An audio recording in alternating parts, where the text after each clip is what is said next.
Hola queridos hermanos y hermanas, es una gran alegría tener su compañía para este estudio de la Palabra de Dios. Vamos a estudiar la lección 9 de la Escuela Sabática, la creación, el Génesis como pilar, parte 2.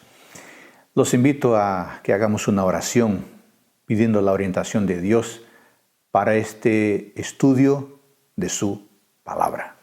Oremos. Querido Dios, muchas gracias por este momento especial.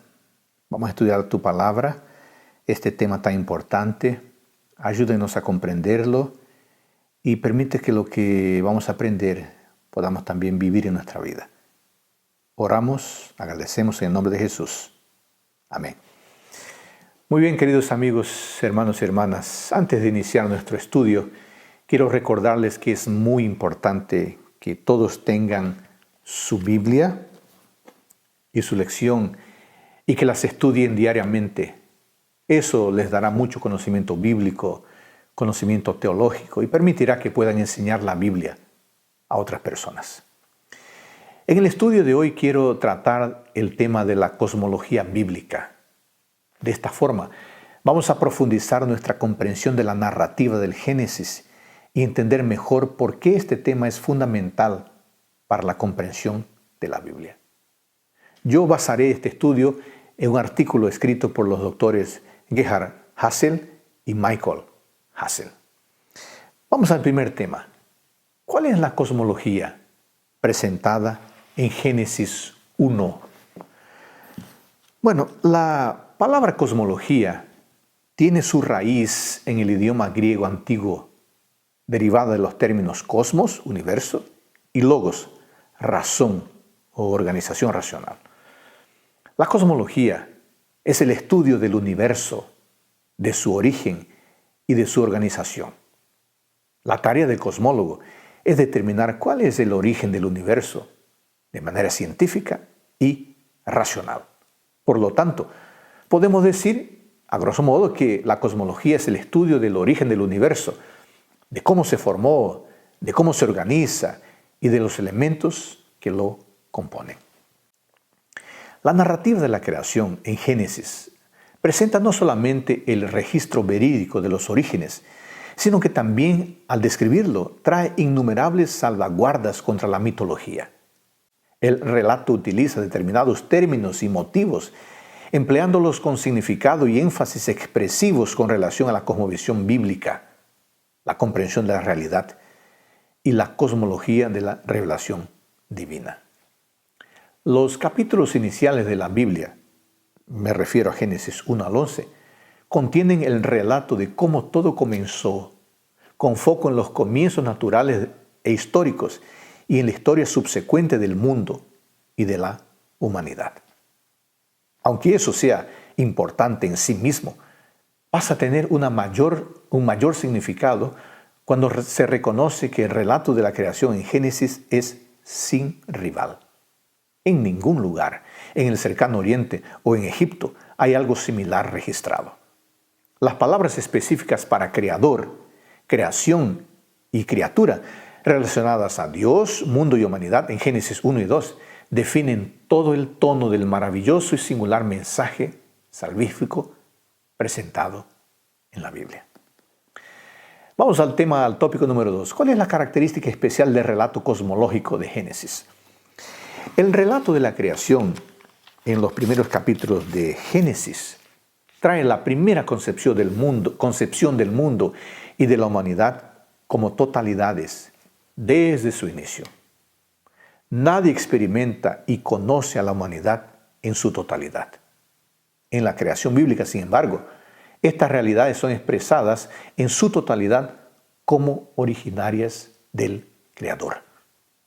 Las totalidades del mundo creado por Dios y lo que hay en él retratan cómo el origen y la continuidad de la existencia del mundo y de la vida se expresan en el tiempo y en el espacio.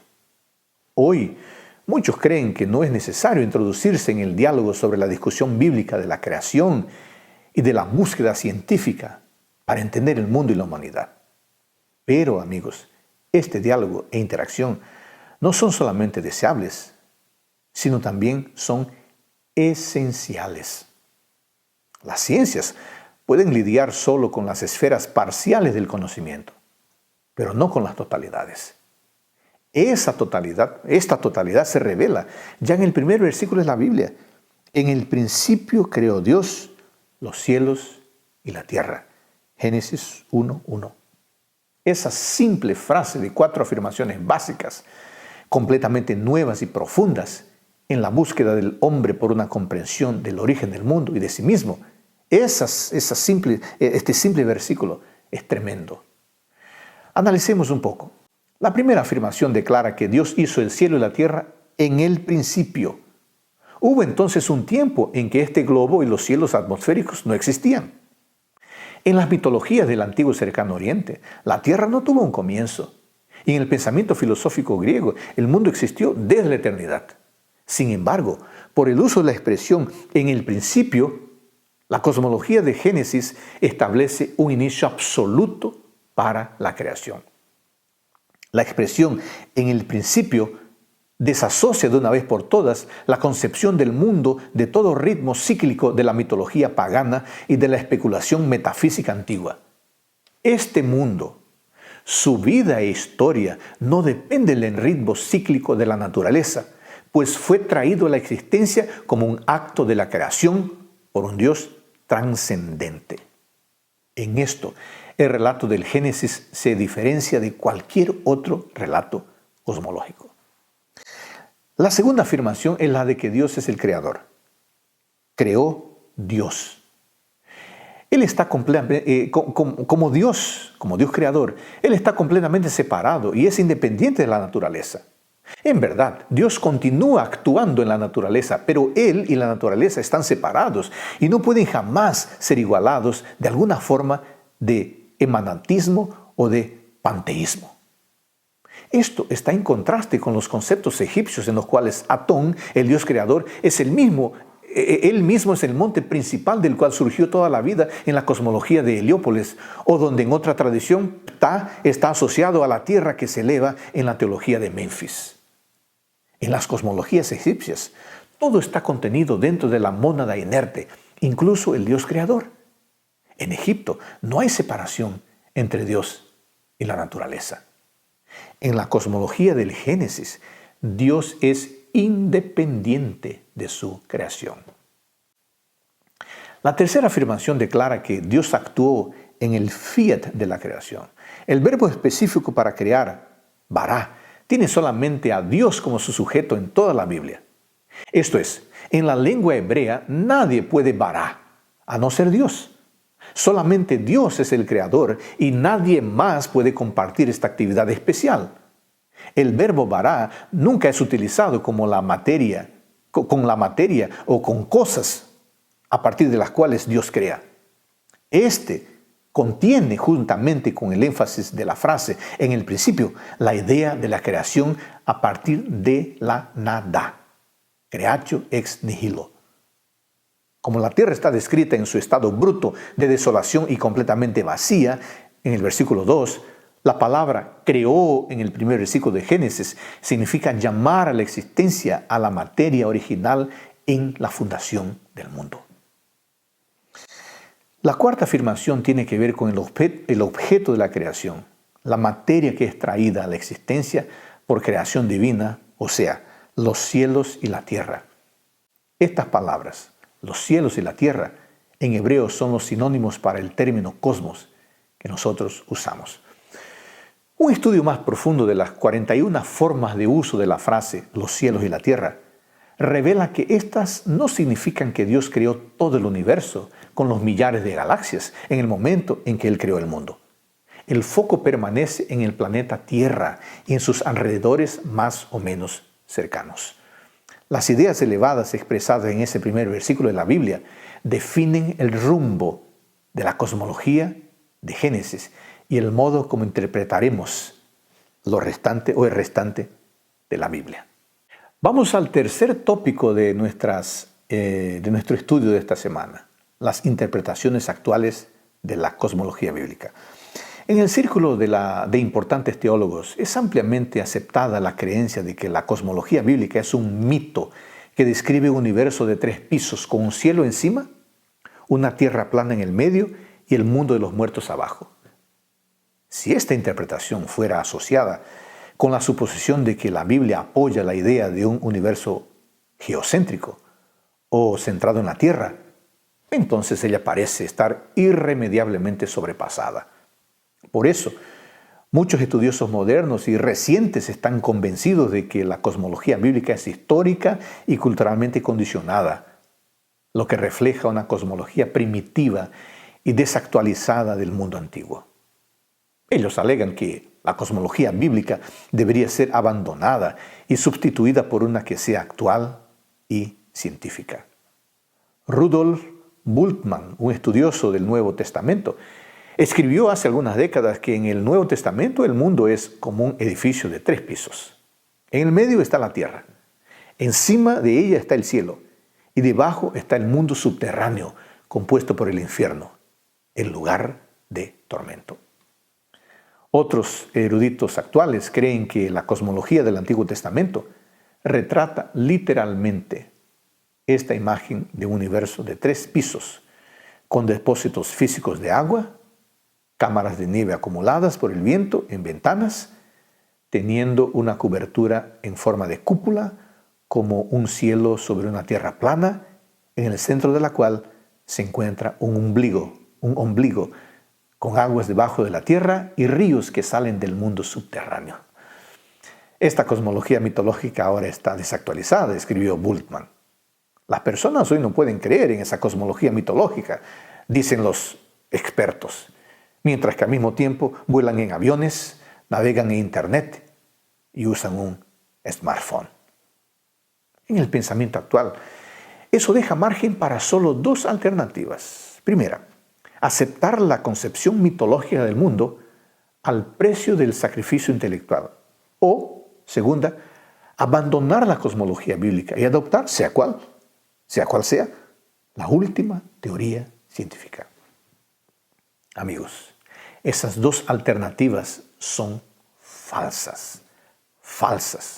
Después de cuidadosa investigación, ¿acaso encontraremos en la Biblia alguna evidencia de este universo de 3 pisos? ¿La Biblia apoya la idea de un universo geocéntrico? Claro que no. Al contrario, la Biblia está centrada en la interrelación entre Dios y la humanidad. En el Antiguo Testamento, Dios es el centro de todo. Pero la Biblia no da ninguna información sobre un centro físico. De acuerdo con sus escritos, el sistema solar podría ser geocéntrico, heliocéntrico, de otra forma.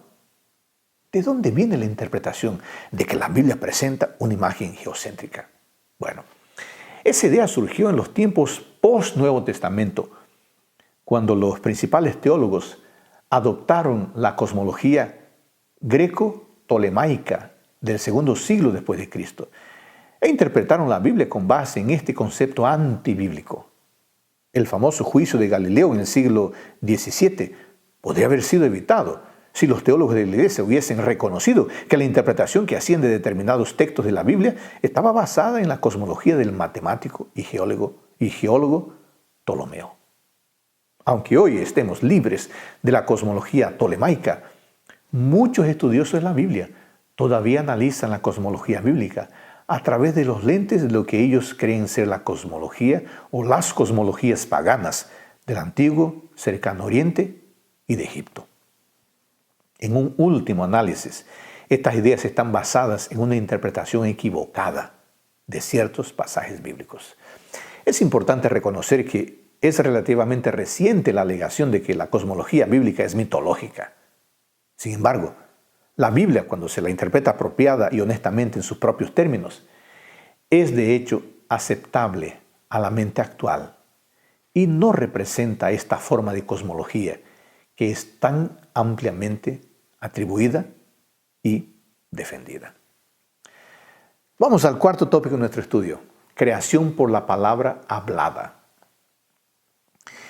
En el relato de la creación bíblica, la característica más impresionante es la creación hecha por Dios por la palabra hablada.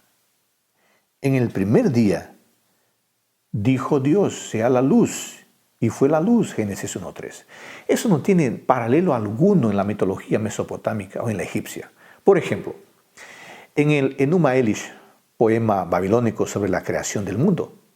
Marduk no crea el cosmos, sino que lo hace dividiendo a Tiamat de manera horrible. En el épico Atrahasis, la humanidad es creada a partir de la carne y sangre de un dios que fue brutalmente muerto y mezclado con el barro. Pero ningún indicio de una divinidad muerta o de cualquier otra materia de alguien que estuviese vivo se encuentra en el Génesis. La expresión varias veces repetida en la Biblia, y dijo Dios, y fue, habla de la omnipotente e inmutable palabra divina de la creación dicha sin esfuerzo. La autoexistente palabra de Dios revela el enorme e insuperable abismo que hay entre la descripción bíblica de la creación y la mitología pagana. En resumen, la cosmología del Génesis enfatiza la diferencia fundamental que hay entre el ser divino, la creación y el ser creado, a fin de excluir cualquier idea de emanatismo, panteísmo y dualismo. Vamos al quinto tópico de nuestro estudio, la creación de la humanidad. La magnificente narrativa de la creación en Génesis 1, 26 a 28 habla del ser humano como la corona de la creación. El término para crear se emplea 3 veces en estos versículos para enfatizar la creación fiat de la raza humana, ideada por Dios. Él es el soberano del mundo, incluso el reino animal y del reino vegetal. Todas las plantas que dan semilla y árboles frutales son para nuestro alimento, dice Génesis 1, 29. Esta imagen sublime de la preocupación y el cuidado divinos para con las necesidades físicas de la humanidad están en tan nítido contraste con el propósito de la creación en la mitología del antiguo cercano oriente, que somos llevados a concluir que el escritor de la Biblia describió el propósito de la creación de la humanidad con la deliberada intención de combatir las ideas mitológicas paganas y al mismo tiempo enfatizar las orientaciones de la creación centrada en el ser humano. Todos los mitos del antiguo cercano oriente describen la necesidad de la creación de la humanidad como una idea posterior, resultado de un intento de aliviar a los dioses del arduo trabajo de conseguir alimento y bebida. Esta noción mítica es contraria a la idea bíblica de que el hombre, el ser humano, es quien debe gobernar el mundo como vicegobernador de Dios. Vamos ahora rápidamente al tema número 6, las genealogías de Génesis. ¿Cuál es la importancia de las genealogías de Génesis? Primero, las genealogías amplias y segmentadas muestran las relaciones existentes entre grupos familiares al trazar su linaje que se remonta a un ancestro común. Las sociedades tribales usaban genealogías para expresar relaciones sociales con sus derechos y privilegios, en lugar de describir un estricto parentesco biológico. Segundo, las genealogías lineales en Génesis 4, 5 y 11 establecen continuidad sobre la extensión de tiempo sin narrativa. Ya que las genealogías se preocupan por el impulso de la historia y el establecimiento de enlaces relacionales, no necesariamente se pueden utilizar para calcular la cronología absoluta, porque la intención no es cronológica. Tercero, las genealogías lineares también fueron usadas para demostrar la legitimidad de un individuo en su oficio o para proporcionar un grado individual con relación para con una familia o individuo digno del pasado. En cuarto lugar, con las genealogías el autor prepara el camino para delinear mejor la simiente elegida. Así, de los 3 hijos de Noé, Sem será el elegido. De los 3 hijos de Taré, Abraham será el elegido. Quinto, el autor de Génesis junta estas genealogías para crear un sistema genealógico coherente e inclusivo. Al ligar las genealogías por medio de Toledot y relacionar las 12 tribus de Israel como los portadores de la imagen destinados a subyugar la tierra, y como la simiente digna de la mujer que vencerá a la serpiente, eso muestra la intención de apuntar para una continuidad. De estas tribus, Judá emergerá como líder al final del Génesis. Su Hijo eterno gobernará para siempre sobre las naciones. Y vamos ahora al último tópico, las dos interpretaciones de la Iglesia Adventista. Amigos, al leer el Génesis, es necesario recordar que Moisés no estaba escribiendo un informe científico. Él usó un lenguaje de apariencia. Describió el proceso de creación de la forma como lo percibía alguien ubicado en algún lugar del espacio, como observando a Dios crear el mundo. En relación a la pregunta, ¿enseña el Génesis que la tierra existía en un estado caótico antes de la semana de la creación?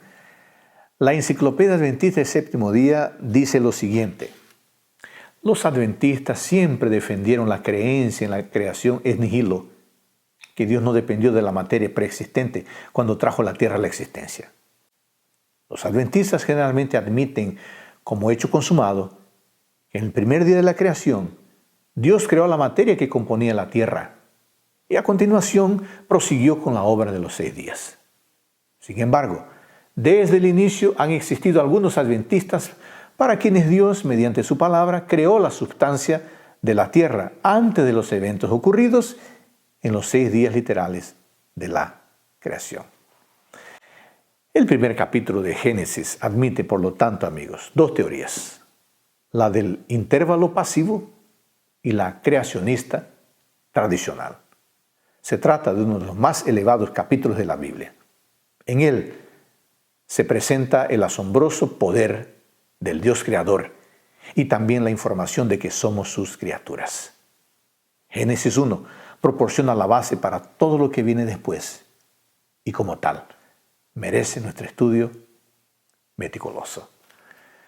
Gracias por acompañarme una vez más en el estudio de hoy, la lección número 9. Que el Señor Todopoderoso nos bendiga en el estudio diario de la Biblia y de la lección de la escuela sabática, y que podamos seguir sus verdades y sus preceptos. Bendiciones.